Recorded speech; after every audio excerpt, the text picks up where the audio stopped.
Hi everyone, I want to talk to you today about the seller's market that's going on.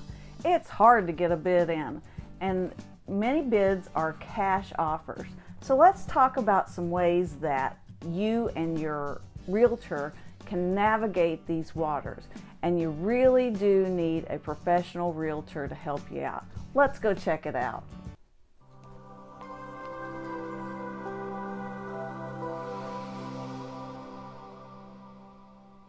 Stick around to the end for a free guide that will help you get started with your home buying process.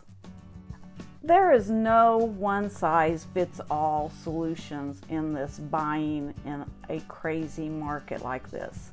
There are effective ways to get around to help you make your offer stick. 1. Persistence. It takes an emotional toll on you as the buyer as you're going through looking at homes, making multiple bids, and getting them rejected. And it's hard not to take that personally, but it's not personal. Your realtor should share data with you that shows you that multiple offers in this seller's market is normal. It has nothing to do with you, so please don't take it like a personal failure when you have a bid that is not accepted.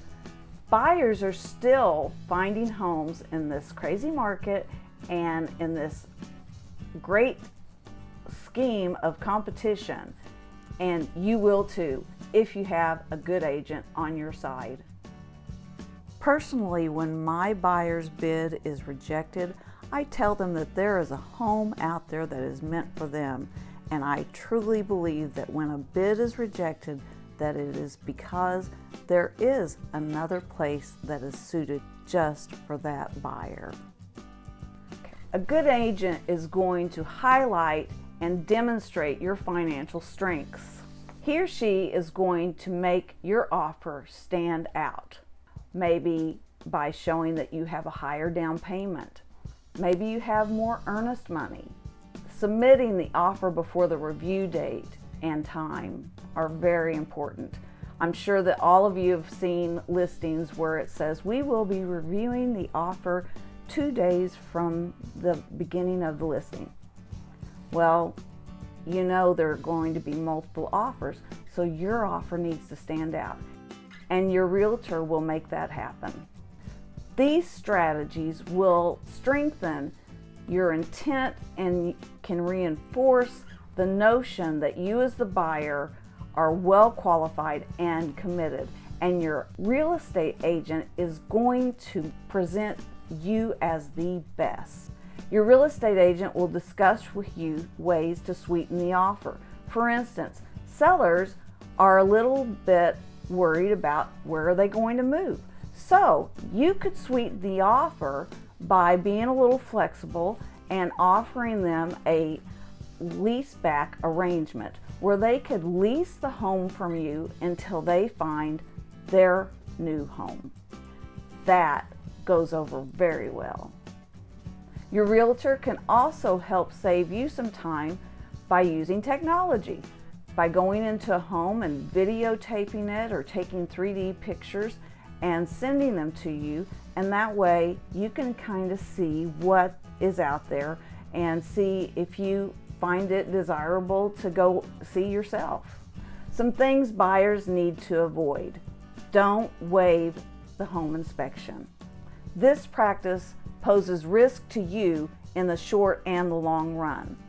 If you forgo an inspection, you could be putting yourself at risk for structural, mechanical, or safety defects that are going to be very costly to repair that could have been caught during the inspection.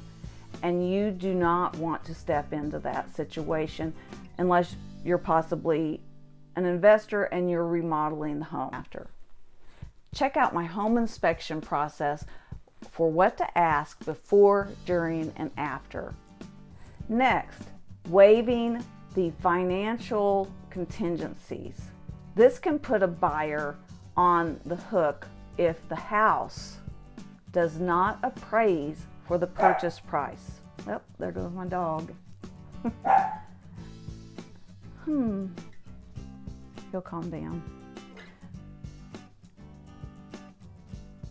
Okay.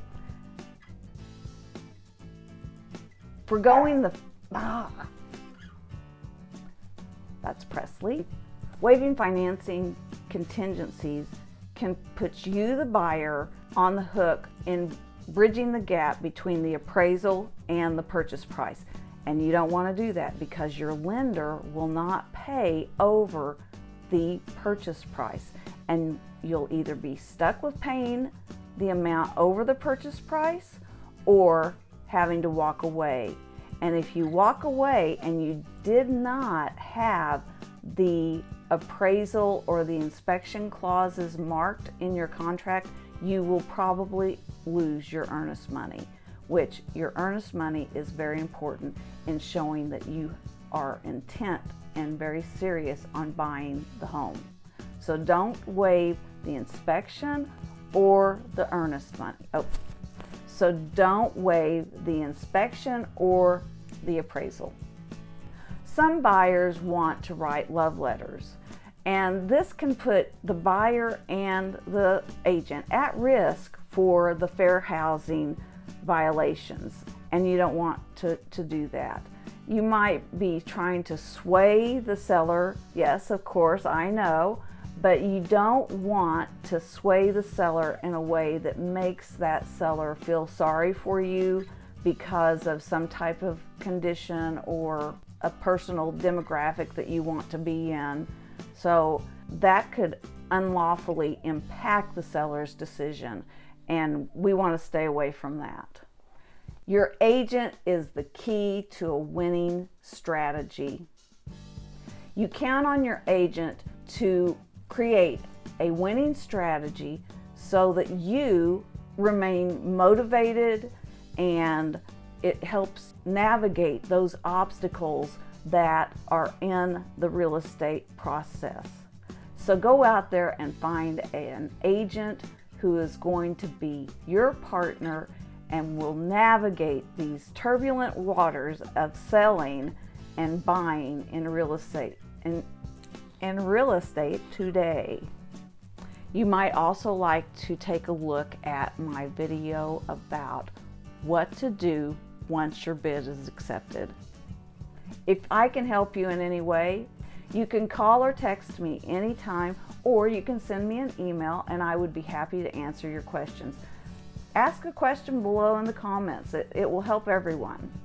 Below you'll find a free guide for 7 mistakes that first-time home buyers make. And you don't have to be a first-time home buyer to make these mistakes. So check that out, and that will help you get started with your home buying process to be successful. I'm Susan Holland, and I love living in the Ozarks.